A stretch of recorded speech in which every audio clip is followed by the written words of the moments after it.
आप देख रहे हैं पीबीएन न्यूज। मैं हूं शब। पीबीएन न्यूज में अब वक्त हो चुका है दिन भर की कुछ खास खबरों पे नजर डालने का। तो आइए देखते हैं क्या है आज की खास खबर। सरकार के नए जीएसटी सुधार 22 सितंबर से पूरे देश में लागू होने जा रहे हैं। इन सुधारों को लेकर राजनीतिक गलियारों से लेकर आम जनता तक चर्चाओं का दौर जारी है। इस बीच उत्तर प्रदेश के मुख्यमंत्री योगी आदित्यनाथ ने इन सुधारों की खुलकर तारीफ की है और इसे प्रधानमंत्री नरेंद्र मोदी की ओर से जनता को दिवाली का तोहफा बताया है। सीएम योगी ने कहा है कि ये नए जीएसटी सुधार न केवल देश की अर्थव्यवस्था को मजबूती देंगे बल्कि उत्तर प्रदेश जैसे बड़े और विकासशील राज्य को भी नई दिशा देंगे। मुख्यमंत्री के अनुसार इन सुधारों से सबसे ज्यादा फायदा किसानों, छात्रों, छोटे व्यापारियों और निम्न आय वर्ग के लोगों को होने वाला है। उन्होंने कहा है कि केंद्र सरकार ने अब जीएसटी के तहत कई जरूरी चीजों पर टैक्स में कटौती की है, जिससे रोजमर्रा की वस्तुएं और सस्ती होंगी, जैसे कि कृषि उपकरण, बीज, खाद और सिंचाई से जुड़ी मशीनों पर टैक्स दरें घटाई गई हैं, जिससे यूपी के लाखों किसान लाभान्वित होंगे। इससे खेती की लागत में सीधे असर पड़ेगा और किसान ज्यादा मुनाफा कमा सकेंगे। इसके अलावा छात्रों के लिए भी बड़ी राहत की बात कही गई है।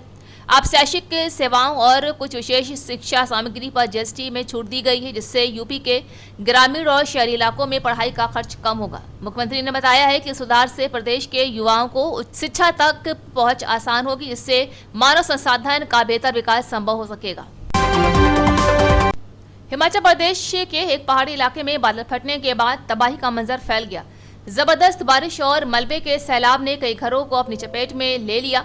राहत और बचाव टीम जब घटनास्थल पर पहुंची तो चारों ओर सिर्फ मलबा ही मलबा नजर आ रहा था, लेकिन इसी मलबे के नीचे जिंदगी की एक उम्मीद अभी तक धड़क रही थी।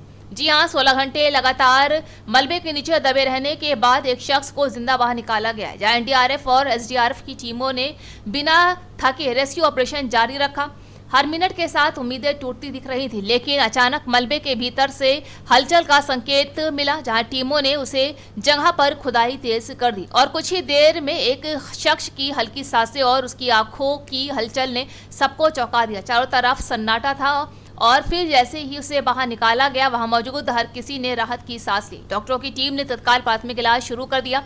बताया जा रहा है कि शख्स को मामूली चोटें आई हैं, लेकिन उसकी हालत स्थिर है। इस चमत्कार रेस्क्यू ने जहां एक तरफ राहत कर्मियों को हौसला बढ़ाया है, तो वहीं मलबे के नीचे अब भी फंसे बाकी लोगों की तलाश और तेज कर दी गई है।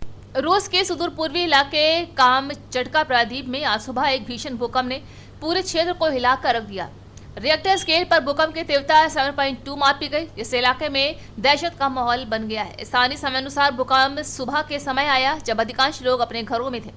वही जमीन अचानक हिलने लगी और कुछ ही सेकंड में अफरा तफरी मच गई। भूकंप का केंद्र प्रशांत महासागर के नजदीक समुद्र में बताया जा रहा है, जिसकी वजह से क्षेत्र में सुनामी की आशंका को देखते हुए अलर्ट जारी किया गया। फिलहाल किसी भी बड़े जानमाल के नुकसान की पुष्टि नहीं हुई है, लेकिन कई इमारतों में दरारें आई हैं और कुछ इलाकों में बिजली और संचार सेवाएं बाधित हो गई हैं। केरल के वायनाड में आज एक खास राजनीतिक हलचल देखने को मिली है, जब सोनिया गांधी और कांग्रेस सांसद राहुल गांधी वायनाड पहुंचे।